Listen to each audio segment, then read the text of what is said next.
who wins in Derek Carr's new contract? Look, the contract came out the other day. He signed an extension. It's like 3 years. The initial report said 3 years, $125 million, I believe. And everybody's like, oh man, congratulations, congratulations. Then certain people made videos on it. Then more details came out. And then people started saying, well, it ain't what they said it was. Derek Carr's contract is not what it says it was. He's losing money. He's not getting as much the first year, but he's gaining money here. It's not a long-term deal, and they can trade him after the first season, or this or that, or release him. And it's just a lot of reports on Derek Carr's contract situation. I mean, you would hope that every reporter would just be happy for him, or every Raider fan would be happy for Derek Carr. But the truth is, Derek Carr is a polarizing figure to not only Raider fans, to the NFL, to reporters as well. Derek Carr is loved by 50% of the people, and I guess hated by 50% of the people. And I fall in that category every so often. When he loses, I get mad, and but in general, let me say in general, after having Derek Carr for 8 years on our team, I love this guy. Whether I like everything he does or says, or the way he reacts that we're going to question throughout this show, no, I don't. But I love Derek Carr, and he is statistically the greatest Raider quarterback of all time. I'm not going to base it on wins in the playoffs or Super Bowls. I'm going to base it off of most other categories that he has broken the record books being the Raiders' starting quarterback, or franchise quarterback, I should say. So the contract comes out. I'm excited. I'm happy. I knew it was going to get done. I hope in some little way, when I posed the question a couple of weeks ago on my show, and I made a clip, I hope Raiders, Derek Carr, and all them saw it, and they're like, you know what? Let's just end this nonsense. Let's end the questioning by Raider fans. Let's end the speculation that we don't want Derek Carr, that Gruden didn't want Derek Carr, that maybe McDaniels doesn't want Derek Carr. Let's end the speculation. Maybe they saw my video and it helped finish the process. That's a dream of mine. I know that's not the case. That they didn't watch my video and make a decision to give him a contract based off of my video. But I could only dream that, if you know what I'm saying. That I somehow had a part in building this team by posing and asking questions and reviewing drama, according to some people on this channel. But I'm going to pose the question, who wins in this new Derek Carr contract? There's a lot of variables. Is it good? Is it bad? I'm just going to speak from my opinion. I want you guys to chime in on the hotline or in the forum. Hopefully I'll be able to read some of it. But again, I'm entertaining right now, so it's kind of hard for me to go back and forth. Plus, my eyes are not that good. And I'm trying to speak more eloquently than I have done in previous shows, because I need to reiterate my fact or my point or my opinion much better than I do. I kind of just talk off my butt, and it gets me into trouble. So I'm going to try to sound as intelligent for me as I can. So information came out about Derek Carr's contract that was debunking the 3 years, $125 million contract. So let's look at one of those stats from Albert Breer. Here's more on the Derek Carr 3-year, $121.5 million extension. He gets $25 million this year. And I think he went up like $4 million, because I think he was getting like $20 million this year, or 21. So he's getting 25 this year. Again, I'm not going to say I'm 100% correct, but I'm close enough. I watched a bunch of Derek Carr contract videos recently, and I think I'm up to my my butt in a little bit of knowledge. So it's an addition of like $4 million this year. So Derek Carr wins in that category as well. But Derek Carr could have been a free agent at the end of the season. We could have requested a bigger contract or whatever. But again, right now, from what we're reading, he added $4 million to his final year with this extension. So he gets $25 million as opposed to $21 in this year's season. Then $33 million in 2023, next year. Then $42 million in 2024, which equals a total of $100 million. But the contract is 3 years, 121. The 21 and a half is from this year. So you add that to the $100 million total, it becomes a $121.5 million extension. So a lot of people are confused. They're like, did he add 3 years to this year?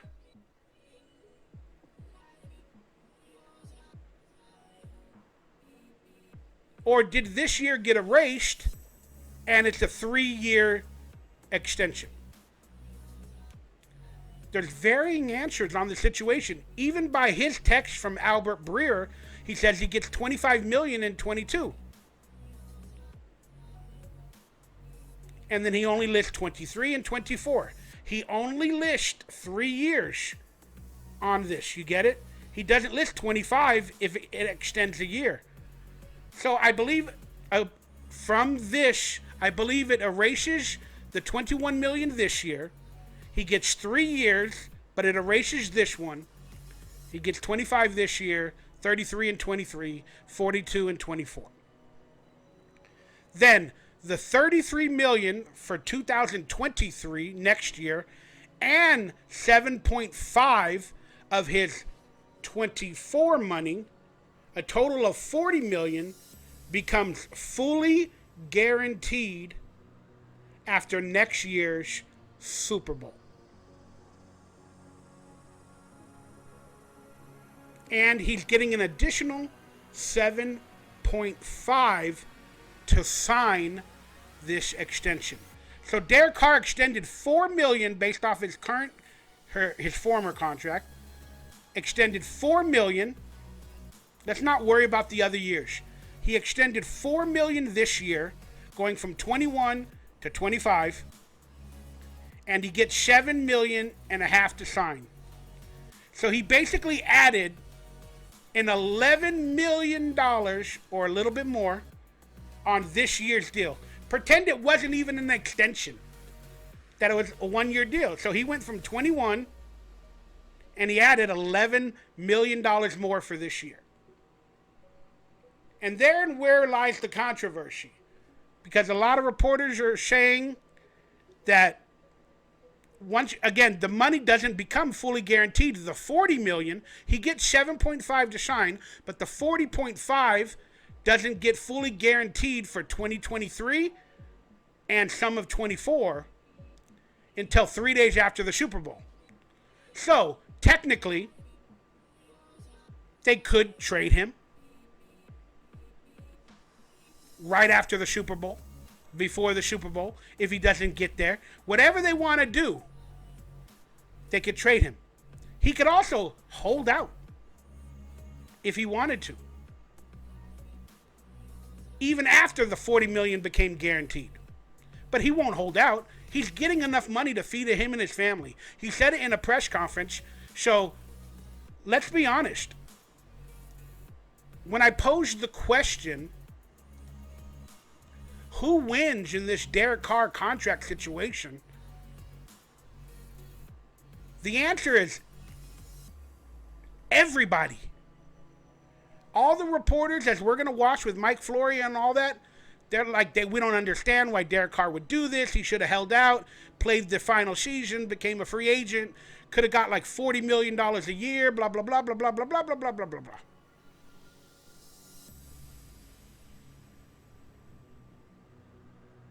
But every single person wins in this Carr contract extension.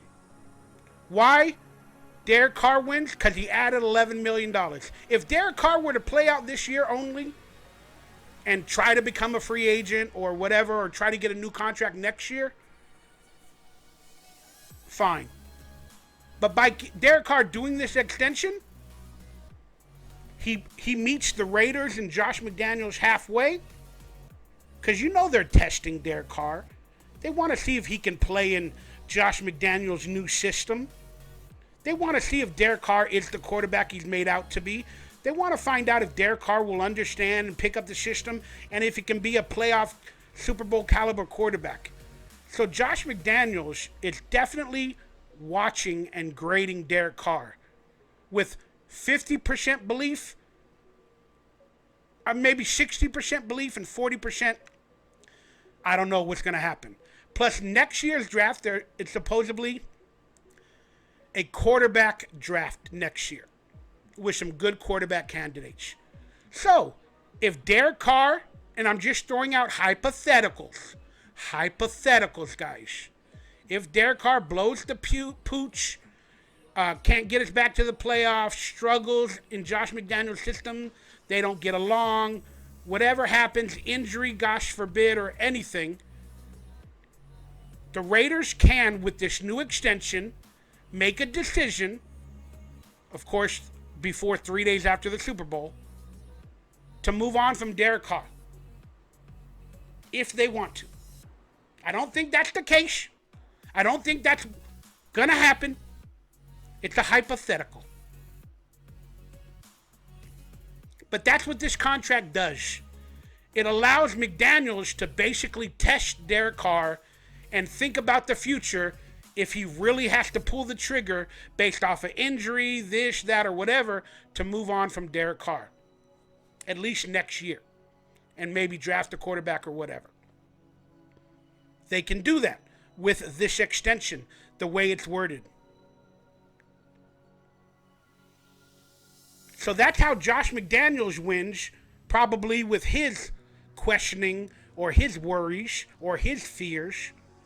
Now, Derek Carr wins by, because all of that could have happened regardless if he signed a new extension. Derek Carr added $11 million right now to his paycheck. And he added a no trade clause as well to shut up Raider fans, where they cannot trade him without his approval, and it proves that he's telling the public, I want to be a Raider. He goes, look, I'm going to do a team-friendly deal, which this is. This is a team-friendly deal. He could have held out, tried to get $40 million a year, $38 million a year, whatever long next year. Like I said, he wanted to please Josh McDaniels and his fears if they ever needed to go another quarterback route for whatever reasons. He wanted to please the fan base by proving he's a Raider for life. And then if they are going to trade Derek Carr, they really can't do it because Derek Carr has a little bit of power. And it technically makes him a Raider for at least 3 years. He also gained money, and it's a team-friendly deal. Everybody wins in this contract, but it's an amazing contract. Sorry about that, got the sunlight. Hey, Mikey Raider cut in half. Oh, I don't want to think about that. It's a team-friendly deal that Derek Carr did to prove he wants to be a Raider for life. He put in a no-trade clause. He's taking less money because he said it's not about the money. And in his press conference, real quickly, he said that last time he got his $25 million or $100 million contract, like $25 million a year, he did that contract before and then right after they traded Khalil Mack. So by him taking a team-friendly deal a la Tom Brady, maybe Josh McDaniels in that used that against him. Hey, you say you want to be a Raider for life. You want to be like Tom Brady. You want to win championships. We need you to take a team-friendly deal. But I still want to, only make it 2 or 3 years, and I want to watch you, and I want a little bit of out, in case anything bad happens. So that's what Derek Carr did. Maybe Josh McDaniels and them used it against Derek Carr. It doesn't matter. But Derek Carr took a team-friendly deal to hopefully sign players like Darren Waller again. He mentioned in his press conference Hunter Renfrow next year, Foster Moreau, and all that other stuff. So by Derek Carr getting like $25 million next year or $33 million, it's not $40 million. It saves $8 million or something on the cap, and they could even renegotiate another extension to his extension next year or the year after. So everybody wins in this contract, but it is a very interesting contract because in today's quarterback market, everybody's getting paid. Everybody's going out for the dollars, the guaranteed money, the this and that, and Derek Carr had that opportunity. Derek Carr had that opportunity. I know he's getting $40 million guaranteed, but let's be honest. Derek Carr is, no matter where you place him, he's a top 15 quarterback. Maybe even top 10 to some people. And if he played this year out, and if he technically wanted to possibly go to another team next year, he could have became a free agent and coveted $35 to $38 million a year from another team. Could have got $150 million guaranteed from some other team. If Derek Carr wanted to go that route. Derek Carr swallowed his pride. He swallowed everything, did a team-friendly deal that made McDaniels happy, the Raiders happy. Hopefully they could sign newer players in the future. Derek Carr not only walked the walk and talked the talk, he did the damn job. So you got to applaud Derek Carr for what he's doing. Everybody's, the reporters and all that are talking trash about him. Why didn't he, become a free agent? He could have coveted a bunch of money, blah, blah, blah. That's not what Derek Carr is about. Derek Carr just proved to every single person what he's about. And it ain't about that dollar bill, y'all. It's about that lifelong dream of being a Raider for life. He's got enough money, as he said in his press conference, to live the rest of his life pretty happy.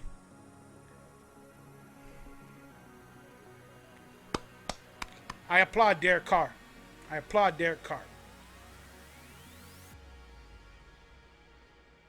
That's all I can say, guys. Derek Carr wins in this contract.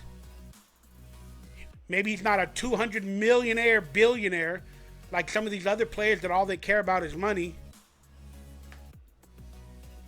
And Derek Carr is doing a Tom Brady-esque move. Team-friendly deals, trying to win, go to a Super Bowl, and be the greatest Raider quarterback of all time officially. I applaud Derek Carr. I applaud him. Everybody wins in this contract situation except Derek Carr's bank account, which he don't freaking care about.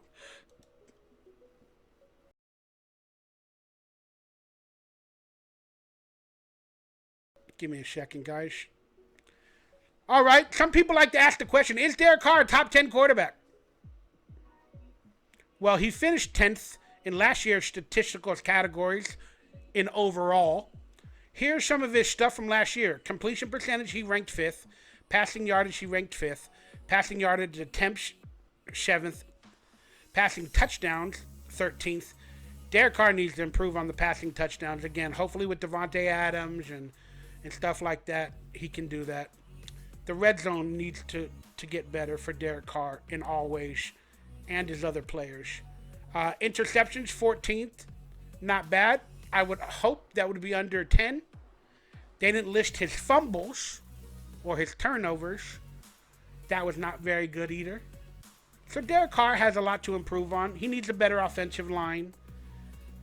But those are Derek Carr's categories. So is he a top 10 quarterback? From last year, technically he was.